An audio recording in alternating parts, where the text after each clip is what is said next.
there might be somebody using your name or gumagawa, hindi mo alam, pagkatapos nire-report doon.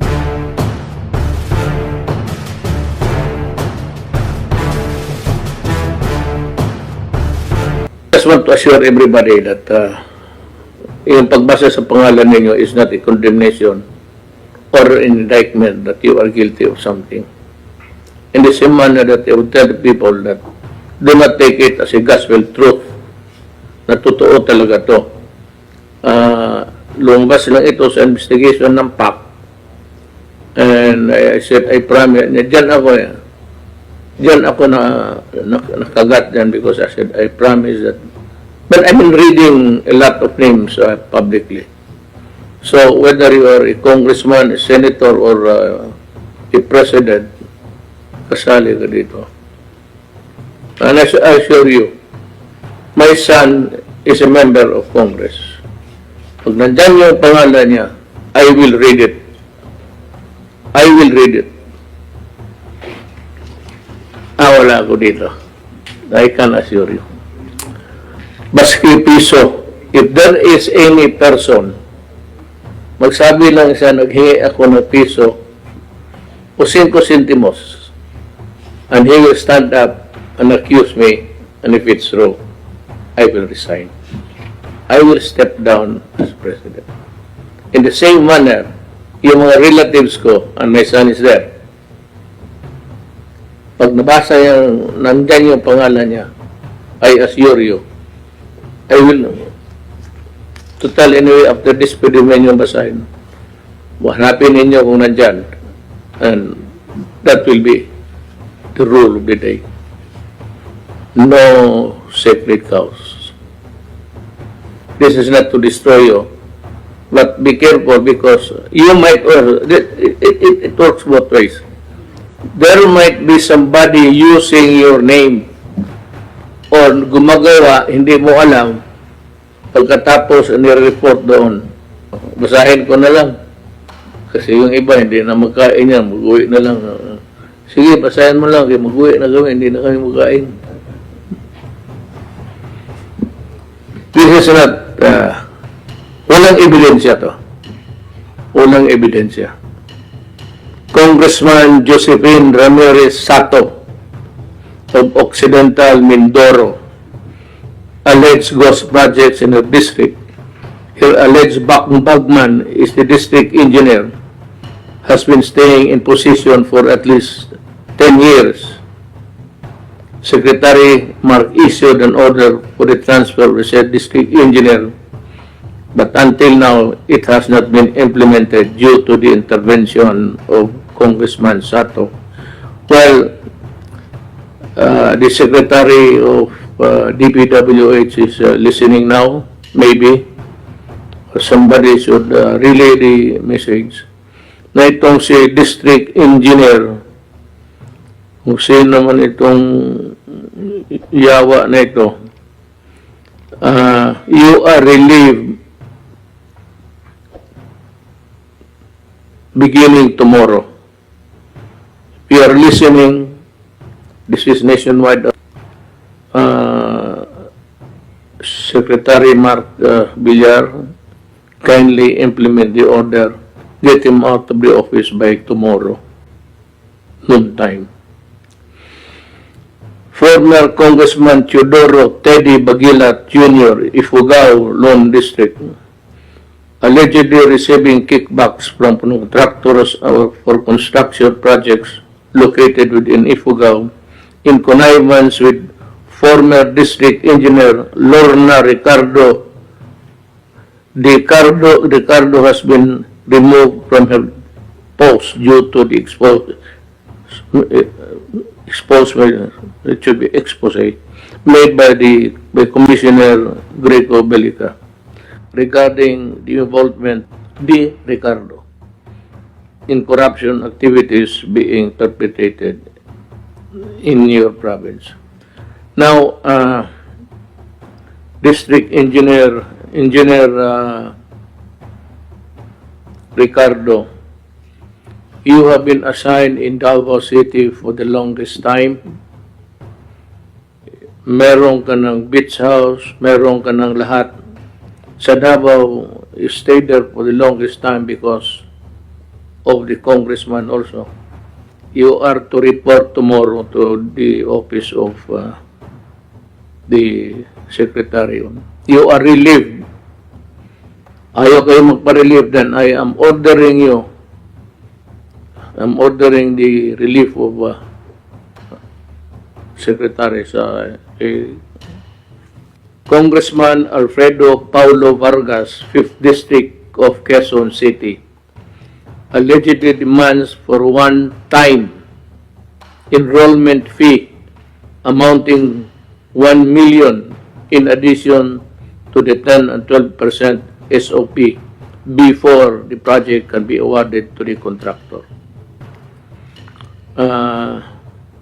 The Marlene Ingolio, District Engineer, pati si District Engineer, kaya pala sabi ko, sige ako basa, District Engineer pala, itong yawa na ito. District Engineer Divinadera, Ramon Divinadera, pati Marlene. You are relieved and report to your secretary by tomorrow. Congressman Henry Huminal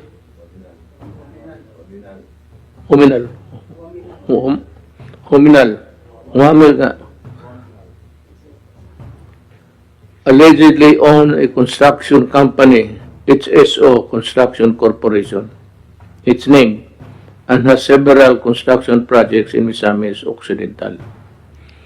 Ang ano doon, sa district yan, so it covers quite a lot of the District Engineer Ana Lee Manzano, Misamis Occidental, 1st District, 1st Engineering District, and District Engineer Caroline Abinales, OIC, Misamis Occidental, 2nd District Engineering Office. You are relieved, ma'am. Tomorrow, huwag mo nang hintayin. Tomorrow is tomorrow. By noon time, you should be talking to your boss. Congressman Alisa Siena Pitan, 4th District, Isabela, allegedly owns a construction company that has several construction projects in Isabela. Kay Alisa Siena, District Engineer Edeta Babaran, Isabela 3rd District Engineering Office. District Engineer Edmundo de Luna, Isabela 4th District Engineering Office. Marami po. Congressman Paul Dasa, 1st District of Northern Samar, allegedly determines all the winning bidders in his legislative district, receives 20 to 25% kickback from contractor.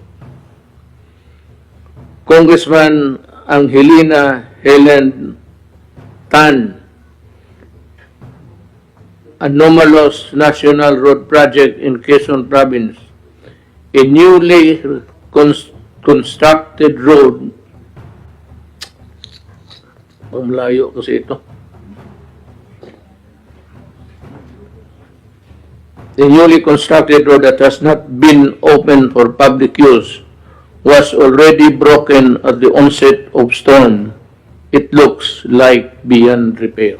Congressman Eric Yap, ACT-CIS party list, legislative caretaker of Minget, alleged rigging of bid through his agent, exerting influence in choosing his district engineer to be able to control the awarding of projects in the district assigned to him. Intervene in the investigation against si Ricardo, lumabas na naman ang pangalan. Babae ito.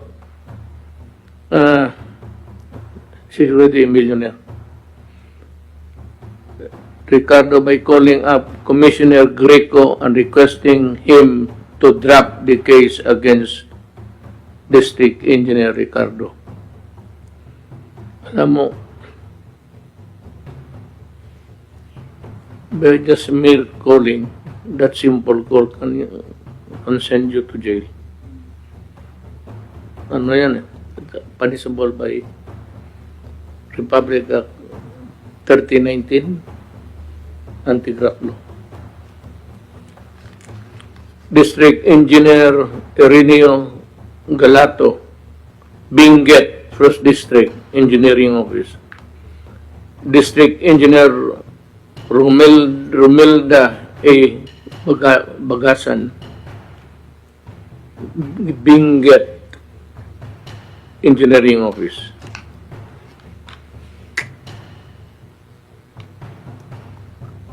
Congressman Geraldine Roman, 1st District, Bataan, allegedly asking for 10% kickback for all DPWH projects in your district. Ito, Congressman and DPWH officials to be determined. Back receive an email asking whether it is normal for a congressman to get 20% SOP from every basketball pin, mga anti-graft yan eh.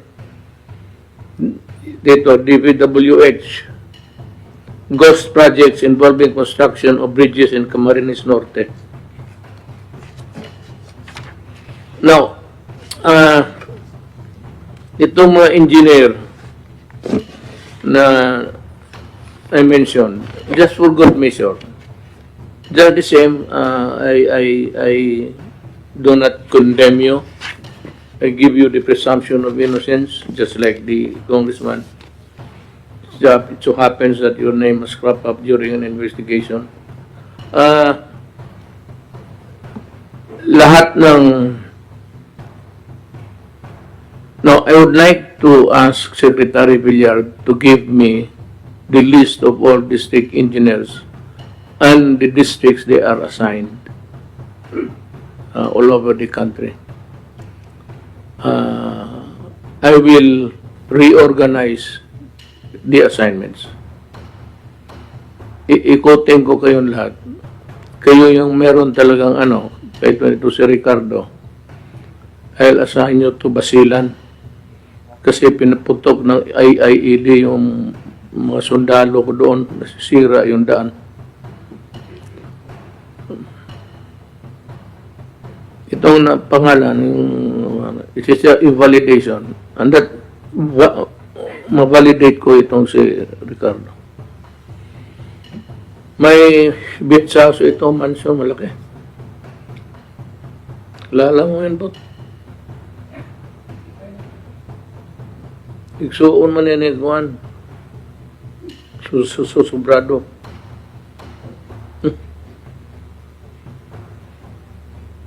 No to, marami itong bilyonarya na to. Totoo lang. Kaya ako ang i-reshuffle ko silang lahat. I-baliktarin ko, tapos baliktarin ko ulit.